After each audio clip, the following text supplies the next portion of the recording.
their journey. I feel like it's such a great way for them to see their progress, but also for you to see yourself in their shoes. They can do it, you can do it. And what I find though as well is that just people are not good in general about sharing their wins. Like, we just are not good about it with ourselves. We're not. And so I like to show every little step that you have, because each little thing that you're doing, each new habit, each new routine, each win, it's a building block to something bigger and greater, right? Like, I'm thinking about atomic habits right now. Every little thing builds on top of each other. So that's why I like to share these really great wins. Well, one thing in particular happened the other day was I had shared a blood pressure reading of one of my clients. She's been doing absolutely incredible at lowering her blood pressure naturally. She did not want to take medication. She wanted to do it naturally on her own. So that's why she started working with me. And so she's had amazing results. When we first started working together, her blood pressure was like 170s to 180s over 110s. That was her like starting blood pressure. And just yesterday, she sent me a blood pressure reading of like 145 over 96, I think. So for her to go from 170s, 180s to like 145, that's incredible. That is absolutely amazing for her. And she did it naturally. And that's what she wanted to do. That was her choice. Well, I had posted it, and I think it was on LinkedIn. Somebody responded with, well, I hope she's on medication. And I'm like, no, she does not want to be on medication. That's her choice. But why are we automatically just jumping to wanting to put somebody on medication?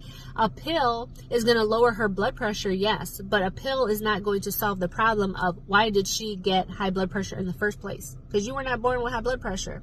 You acquired it. It is a lifestyle-based disease. So why are we automatically just wanting to jump to medications? And I'm seeing this in the weight loss area as well. Ozempic.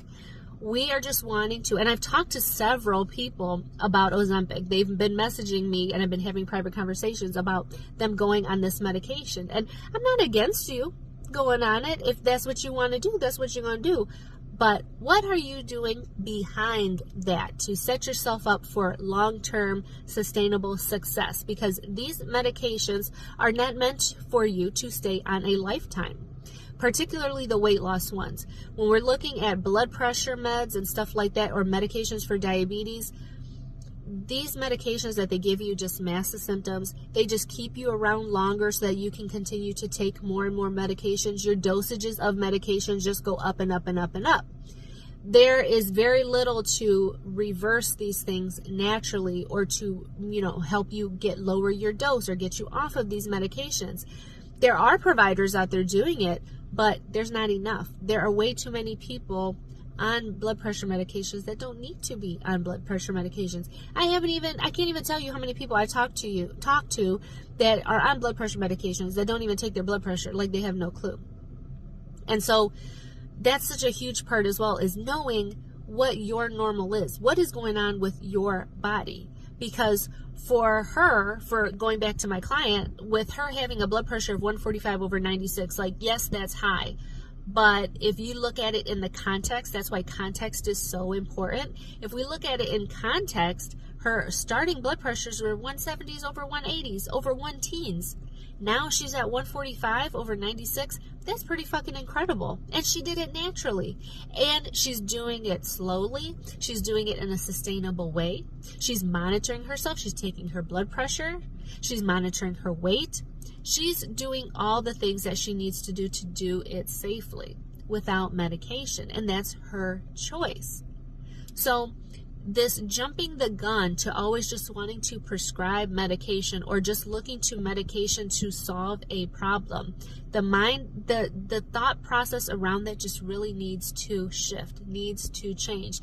And so if you're a person who is looking for solutions to problems like your weight or your blood pressure or even your hormones, there are alternatives out there. And there are so many people pushing for medications, for pharmacological interventions, when that's not always necessary. So many of these medications, I'm going to use the Ozempic as a little example here, but the way that Ozempic works is it really pushes your pancreas into overtime to produce more insulin to lower your blood sugar levels.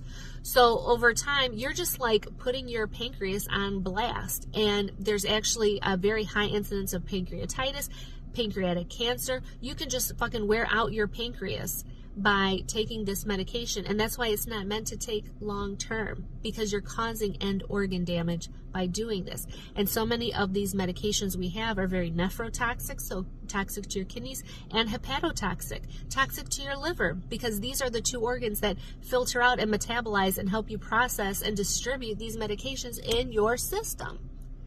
So looking at ways to support, and I'm trying to think, has your doctor or your healthcare provider, anybody talked to you about supporting your kidney and your liver naturally if you are on medications? Because that's a real thing. There's ways that you can do that to support your liver and your kidneys naturally if you are on medications to help your organs perform better. I'm not against medication. There is a time and a place for medication. There are emergent situations where you need medication. But for the majority of things, they are chronic lifestyle-based problems that people have. They are acquired through lifestyle, which require lifestyle interventions, not medications that just mask symptoms, that just keep you around longer to take more and more pills. Okay, so that is my TED talk on that today. But, just jumping to medication for every single thing, it's not always appropriate. And that's why having somebody that you can consult with, that you can talk with, that you trust, that is going to give you an unbiased opinion is so important. And for you to be really aware and empowered and knowledgeable about your body and what's normal for you and your body, because no two bodies are the same. So what is normal for you? What is normal for your body? And what wishes do you want? Healthcare is such a personal decision. What do you want to do with your body? What life do you want to lead? What future do you want to have? Does that involve taking medication? Does that involve doing things more naturally? It's up to you. It's up to you to decide. So I just wanted to shine a little bit of light on that. So if you'd like to go into discussion about this further, or if you want to learn how to work with me directly, then I encourage you to reach out, send me a message, and let's get the conversation started. I'm Dr.